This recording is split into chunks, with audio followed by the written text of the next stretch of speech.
জায়গাটার নাম হলো বাহরাইন।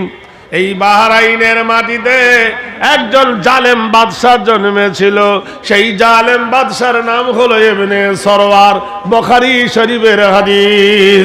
বন্ধুরে আমার, দোস্তরে আমার, বন্ধুরে, এত বড় জুলুম, এত বড় অত্যাচার শুরু করে দিল। সে যে করত কি, প্রতি রাতের বেলায় একটা সুন্দরী মেয়েকে তুলে আনতো। সুন্দরী সরলা কমলা রূপসী মেয়েকে তুলে এনে রাতের বেলায় মেয়েটার ধর্ষণ করত, মেয়েটার ইজ্জত লুটত। ইজ্জত লোটার পরে সকাল বেলায় মেয়েটাকে নিষ্ঠুর ভাবে হত্যা করত। গোটাই এলাকায় হাহাকার পড়ে গেল, গোটাই এলাকায় কন্দনরত হয়ে গেল, গোটাই এলাকার মানুষের মধ্যে কন্দনরত হয়ে গেল। কারো মা, কারো বোন, কারো ভাই, কারো দাদি, কারো নানি একের পর এইভাবে ধ্বংস হতে লাগলো। সবাই মিলে মক্কায় মিটিং ডাকলো। হায় হায়, কি করা যাবে? বাদশা তো খেপে গেছে, কে দমানো কি করে যায়? সবাই মিলে বলল, শোনো, যিনি ইনকিলাবের নেতা, যিনি আন্দোলনের নেতা, যিনি সত্যবাদী নেতা, তাকে কে তোমরা তাড়িয়ে দিয়েছ? কোরআন যার কথা বলে, ইন্নাকা লালা খুলুকিন আযীম, নিশ্চয় তোমার চরিত্র হলো মহান। কোরআনে আল্লাহ বলছেন, ইয়াসিন ওয়াল কুরআনিল হাকিম, ইন্নাকা লামিনাল মুরসালিন আলা সিরাতিম মুস্তাকিম। বিজ্ঞানময় হাকিমের কসম, ও নবী, আমি আপনাকে সমস্ত নবীদের সরদার করেছি, আলা সিরাতিম মুস্তাকিম, আর আপনি হলেন সরল এবং সঠিক পথের নবী। কোরআন শরীফে যার কথা বলে, ওমা মুহাম্মাদুন ইল্লা রাসূল, আর তুমি মুহাম্মদ সাল্লাল্লাহু আলাইহি সাল্লাম আর রাসূল। কোরআন শরীফে আল্লাহ বলেন, মাকানা মুহাম্মাদুন আবা আহাদিন মির রিজালিকুম ওয়ালাকির রাসূলুল্লাহি ওয়া খাতামান নবিয়্যিন ওয়া কানাল্লাহু বিকুল্লি শাইইন আলিমা। আমাদের দেশে অনেকে ছেলের নাম ধরে ডাকে, অমুকের বেটা অমুক। আরবে এরকম বাপের নাম ধরে ডাকতো, মেয়ের নাম ধরে ডাকতো, অমুকের আব্বা। কোরআন বলল, আমার নবীকে কোন রজুলের পিতা বলো না, কোন পুরুষের আব্বা নয়। জাইনাবের কুলসুমের আব্বা বলে ডেকো না। কি বলে ডাকবে? ওয়ালাকির রাসূলুল্লাহ, তাকে আল্লাহ রসুল বলে তোমরা ডাকবে।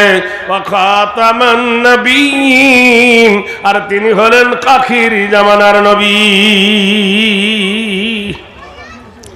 তখন আল্লাহর নবী চাচা আব্বাস, উনি মদিনায় যাননি, তখন উনি মুসলমান হননি, নবীকে অন্তরে ভালোবাসতো, কিন্তু মক্কার লিডারের ভয়ে তার ভালোবাসাকে চেপে রেখেছিল। সবাই মিলে আব্দুল্লাহ, সবাই মিলে আব্বাসকে ধরে বলল, আব্বাস, তোমার ভাতিজা মুহাম্মদ সাল্লাল্লাহু আলাইহি সাল্লামের উপরে আমরা অন্যায় করেছি, অনাচার করেছি, অত্যাচার করেছি, দোষ দিয়ে তাড়িয়ে দিয়েছি।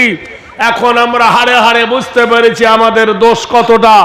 তবে একটাই কথা, এই যে নারী প্রতিদিন হত্যা হচ্ছে, নারী প্রতিদিন জবাই হচ্ছে, এই নারী আন্দোলনটা করে থামাবে কে শুনি?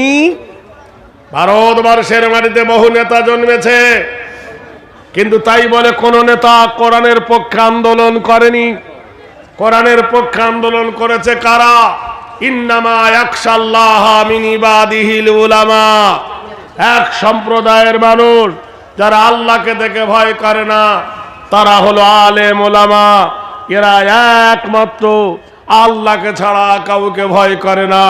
ভারতবর্ষের মাটিতে, ভারতের সরজমিনে প্রাণ দিলে এরাই দিয়েছে, ফাঁসির মঞ্চে এরাই ঝুলেছে, এরাই বোমার আঘাতে নিজে উড়ে গেছে, তবু এদের কোরআনকে বেদিনের হাতে দিতে দেয়নি।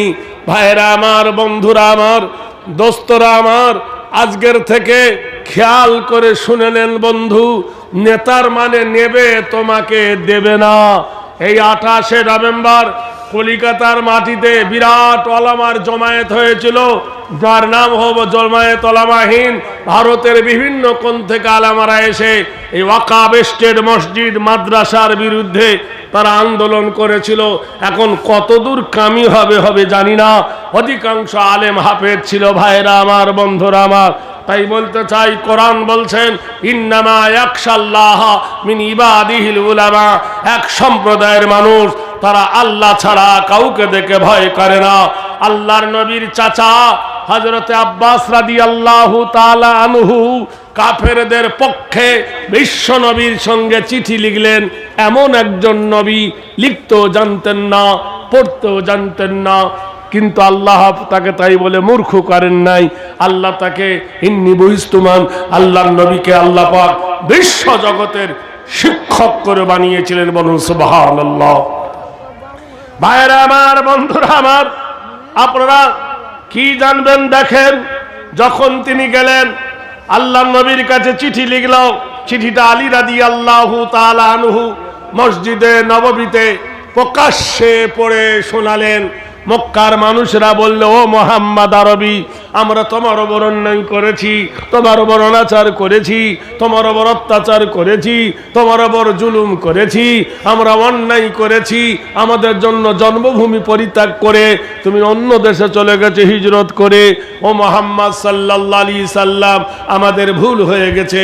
কিন্তু এই যে আন্দোলন, নারী প্রতিদিন হত্যা হচ্ছে, নারী প্রতিদিন নিষ্ঠুরভাবে হত্যা করেছে, এই নারীদের বিষয়ে একটু মাথা ঘামান, একটু আন্দোলন না করলে নারীরা সব শেষ হয়ে যাবে। আল্লাহর হাবিব সাল্লাল্লাহু আলাইহি সাল্লামের প্রাণ কেঁদে উঠল। রাসূলুল্লাহ সাল্লাল্লাহু আলাইহি সাল্লাম মসজিদে নববীতে মিটিং ডেকে দিলেন।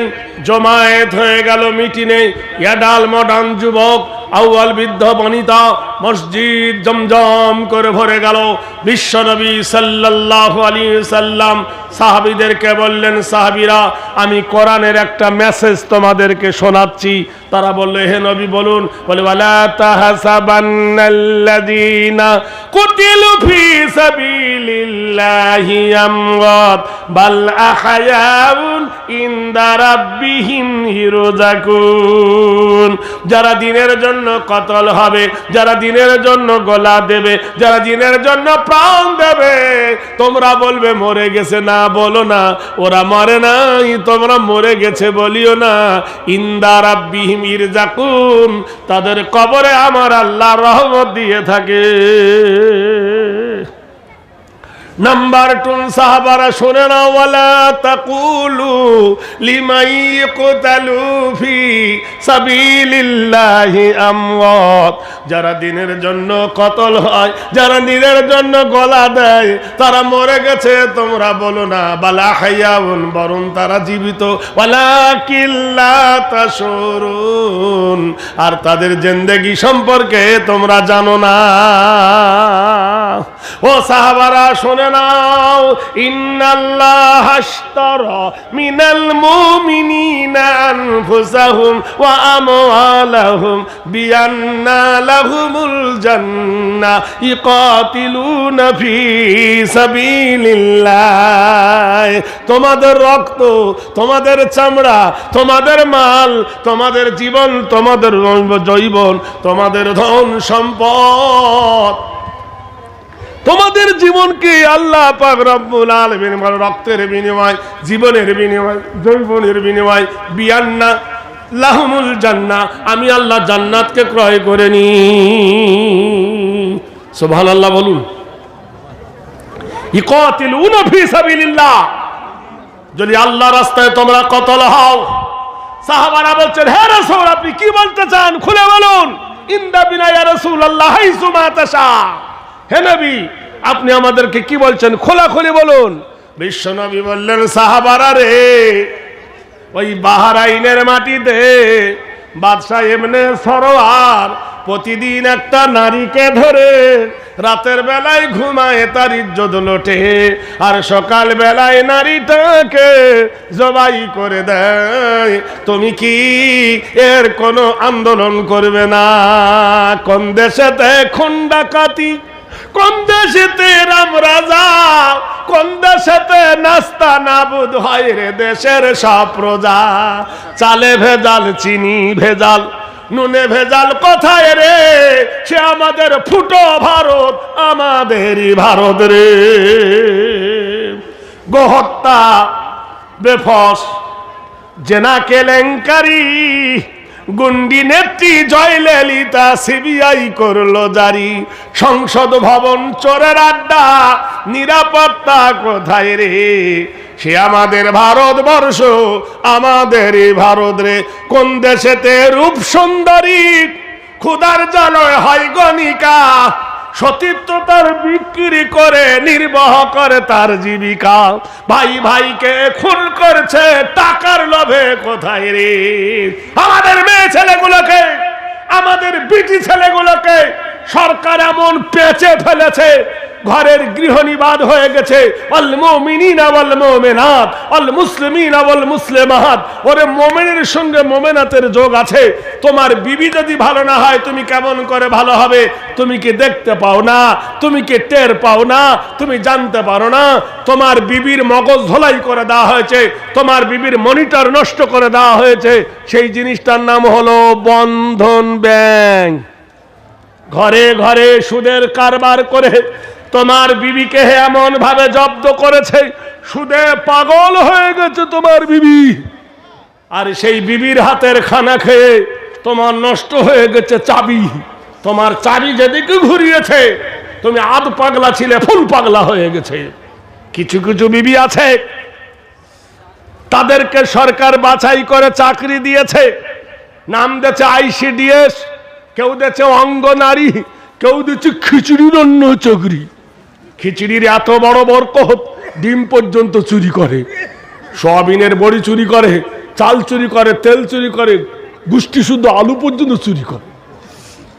শুধু তাই নয়, মেয়েদেরকে রাস্তায় নামিয়ে দিয়েছে, মেয়েদেরকে সরকার দিয়েছে সাইকেল চার আর কিড়িং কিড়িং বেল বোঝো। ছেলেদের হাতে তুলে দিয়েছে মোবাইল।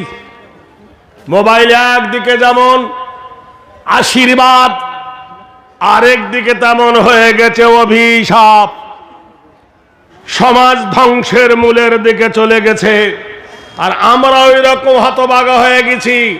ছেলেকে ইংলিশ মিডিয়ামে পড়াবো 500 টাকা মাসে, অঙ্ক পড়াবো 600 টাকা মাসে, হ্যাঁ, আর বিজ্ঞান পড়াবো 300 টাকা মাসে।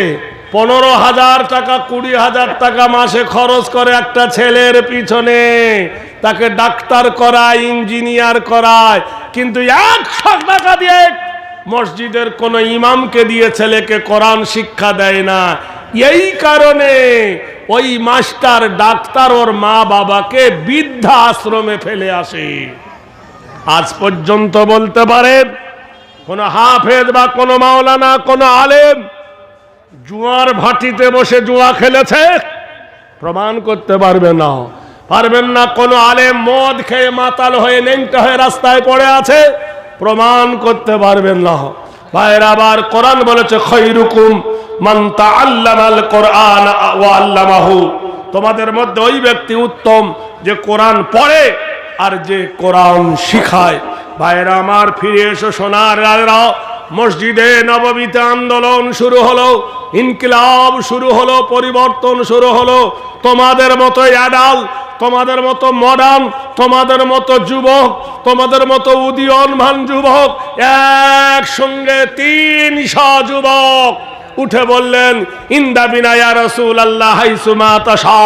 হে আল্লাহ রসুল, হে আল্লাহর নবী, হে আল্লাহর মাহবুব, হে আল্লাহর পয়গম্বর, চলুন সেই পথে যে পথে আল্লাহ আপনাকে ধাবিত করায়।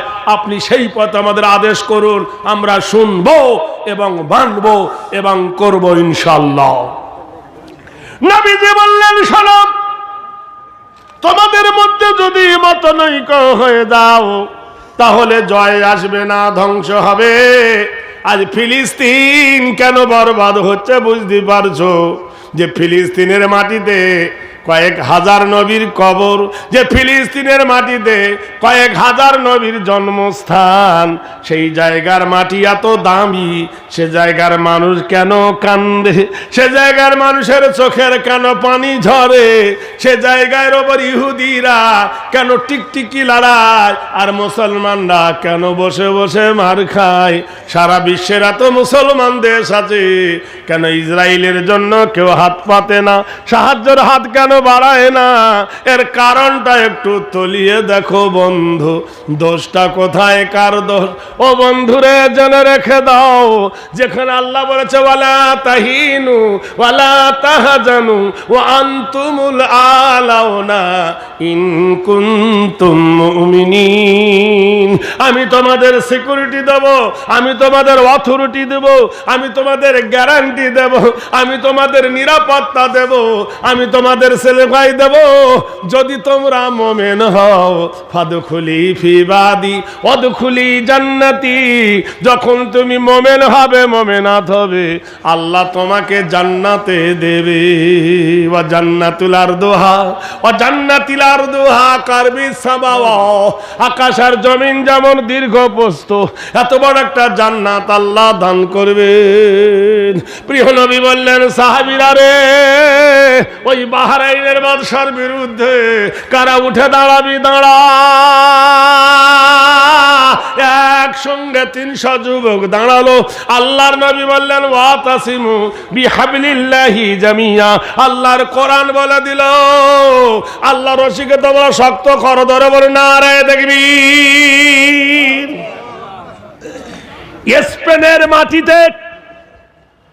স্পেনের মাটিতে যখন ইসলামের জাগরণ এলো, রাজা কর্নেল স্পেনের যুবকদেরকে ধ্বংস করতে গিয়ে যখন পারল না, তার কারণ স্পেনের যুবকদের গলায় টাই বাঁধতে চেয়েছিল। এখনকার বিএ পাস এমএ পাস গোষ্ঠী বাঁধা টাই পরে, তাই স্পেনের যুবকদের গলায় রাজা কর্নেল যখন টাই বাঁধতে চেয়েছিল, রাজার কর্নেলের বিরুদ্ধে স্পেনের যুবকরা বলেছিল, এই খ্রিস্টান অনুসারী পোশাক আমরা পরব না।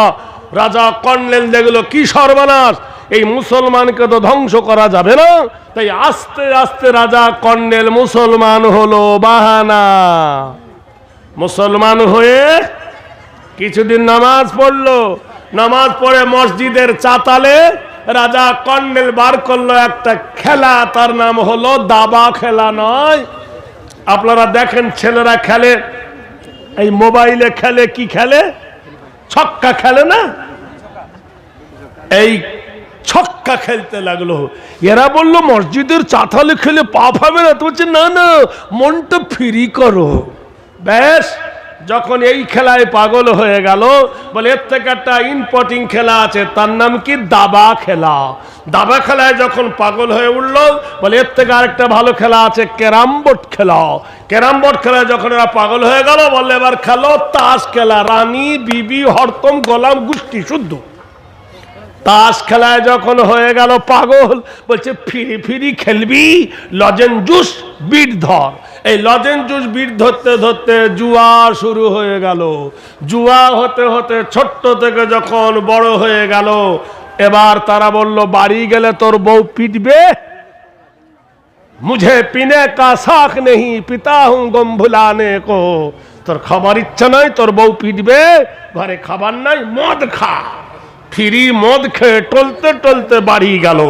যখন স্পেনের যুবকরা মদে, সুদে, জেনায়, ব্যভিচারিতে পাগল হয়ে গেল, রাজা কর্নেল বলল, এইবার শোনো, তোমরা কি হজে যাবে? হজে? ছেলেরা বলল মক্কায় যাব না কেন? বলে ফিরি হজে যাবে। জাহাজ সাজানো হলো, শুনে নেন, সেই জাহাজে হাজার হাজার যাত্রী, 10,000 মুসলিম সেই জাহাজে উঠল। রাস্তার মধ্যিখানে রাজা কর্নেল টিপে দিল যে শোন, তোরা থাকবি নিচের তলায়, ওরা থাকবি উঁচুর তলায়। 7 তলা জাহাজ কি করে সম্ভব? তারা ওপর তলায়, ওটা নিচের তলায়, ওদেরকে নামিয়ে দে।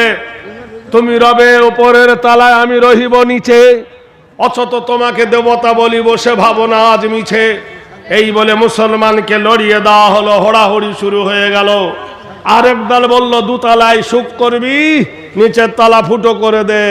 ব্যাস, হাতুড়ি দিয়ে নিচের তলায় ফুটো করে দিল, পানি ভক ভক ভক ভক ঢুকতে লাগলো। নিচের তলার মানুষ দুতলায় যেতে লাগলো, দুতলার মানুষ তিনতলায় যেতে লাগলো। হোড় হতে হতে এমন সময় নদীর মধ্যখানে জাহাজ ডুবছে। রাজা কর্নেল ফোন করলো, লিভ 5221, হ্যালো হ্যালো। হেলিকপ্টার উড়ে এলো জাহাজের উপরে।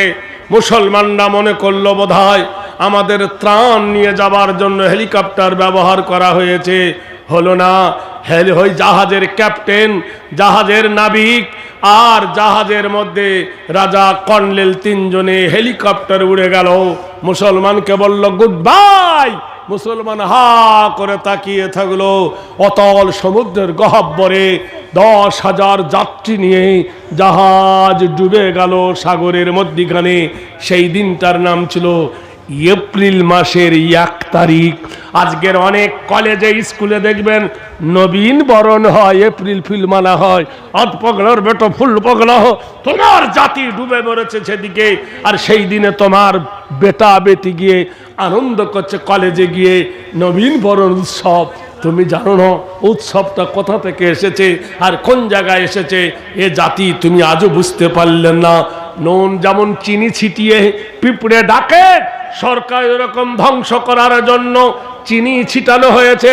মসজিদের ইমামের ইমান নষ্ট করে দেওয়া হয়েছে।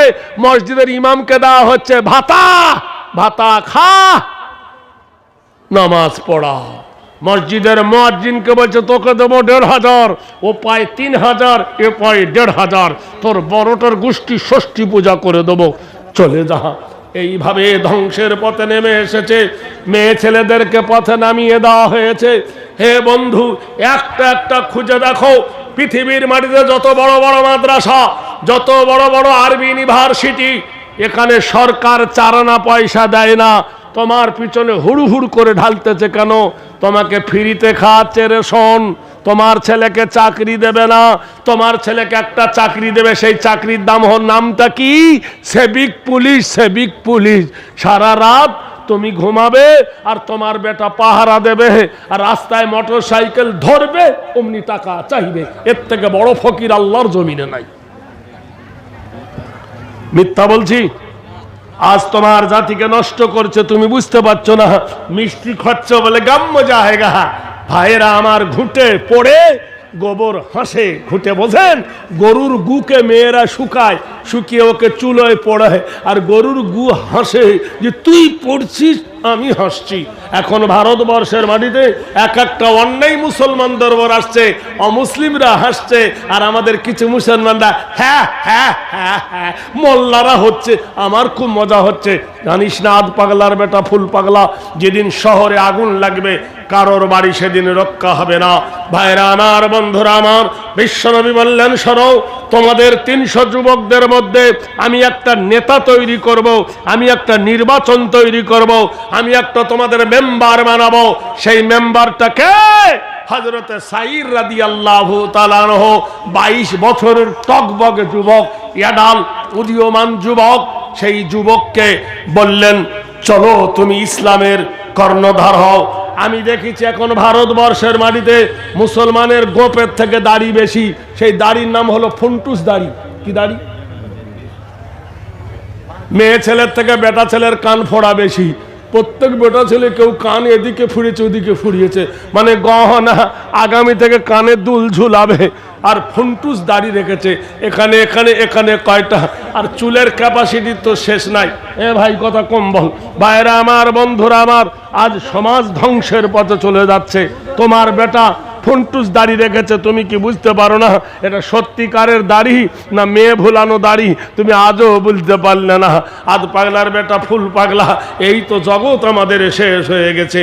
ভাইরা আমার, বন্ধুরা আমার, দোস্তরা আমার, বিশ্বনবী বললেন, এই কথা বললে শুনতে পাই, মারবো কানে সর, একবার পর্দা হটিয়ে দেবো। তোদের বসতে বললাম, বসিয়ে দেয়।